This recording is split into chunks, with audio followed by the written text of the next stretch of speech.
प्राणी चिकित्सा उपरू यूजर्स फी कटाଯିबा नहीं मंत्री घोषणा। राज्यर जनसाधारण अनुरोध को सम्मान जणे सरकार जुगान्तकारी पदक्षेप ग्रहण कर गाई बलद महिषी छेली मेढ़ा आदि प्राणी चिकित्सा और टीकाकरण उपरू यूजर्स फी छाड़ कर मार्च 1 रु निःशुल्क चिकित्सा सुविधा पाइबे राज्यवासी। देयमुक्त सार्वजनीन प्राणी चिकित्सा और प्राणी संपदर सुरक्षा को प्राथमिकता दे आमे निष्पत्ति नेइछु। ए निष्पत्ति निश्चित भाव गोपालक तथा चाषी भाई और भौणी मानक पई उपकृत हेबे बोली कहिसेंति विभागीय मंत्री गोकुलानंद मल्लिक।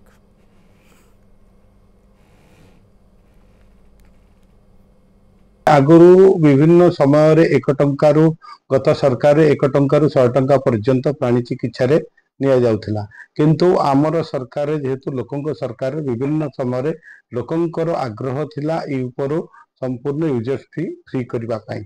तेणु आमर प्रिय मोहन माझी निष्पत्ति क्रमे तंकर निर्देश क्रमे आज प्राणी चिकित्सा को पूरा संपूर्ण भाव जो टीकाकरण हो एम्भू ध्यान हो बा आमर विभिन्न प्रकार जो रही शुक्ल थिला फीस थिला ताकू आम सरकार अब संपूर्ण छाड़ कर आसंता मार्च 1 ठारू यह लागू हेबो।